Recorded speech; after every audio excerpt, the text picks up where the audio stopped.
in season 8, episode 26. And in today's podcast, I want to talk to you about why you should start a podcast. I have invited on Lloyd Knowlton of the Knowlton Marketing Agency. How did it end up that you ended up working with your brother?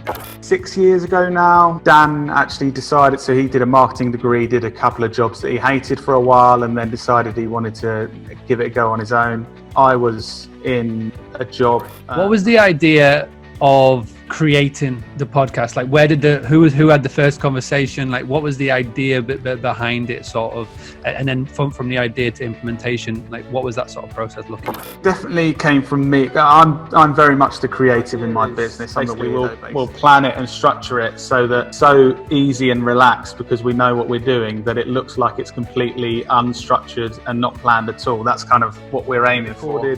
Whatever audio that is, there's a host, so you find hosts online. Again, Google it, and there are loads of hosts you can upload with, and you just upload that file to a host, and then there's a few kind of steps to make sure it can get seen in the various different places. But it's been a great way, and it's opened so many doors, from just reaching out to somebody like Lloyd, like with Noah Kagan, with Janet Murray, with Jessica Lorimer, and loads of people that off the top of my head that I've just sent a message to saying, would you like to come on the podcast? And again, because it's mutually beneficial for both parties. Do you have a favorite podcast or YouTube channel, or anything like any favorite podcast or a YouTube channel when you're not listening to yours? I really like kind of more entertainment podcasts, because for me it's a bit of escapism. So there is a couple of business ones I like to listen to, but it's more entertainment. So there's a new one called Cooped Up with Robbie Knox. I also like the Happy Hour podcast, which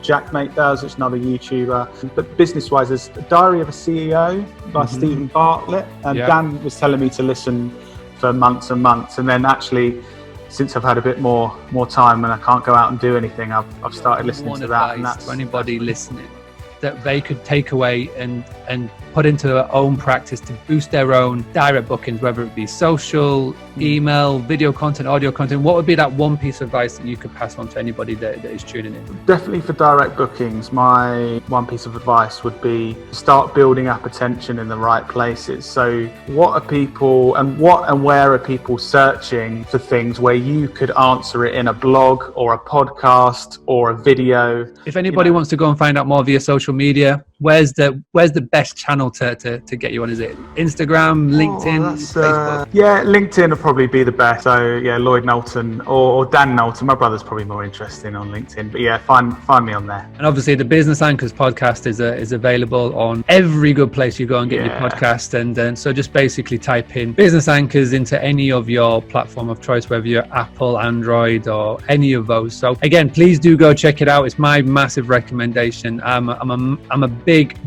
fan. I'm trying to give you help and advice, tactics and tips on what you can do to not only survive during these crazy times with the hospitality industry, but thrive on the other end. If you want to get a little nudge every day that we're going live, just go to boostly.co.uk/daily boost. It goes to the WhatsApp group channel, give you a little nudge just before we're going live. And if you want to get a 5-step guide to getting more direct bookings, go to boostly.co.uk/5 steps.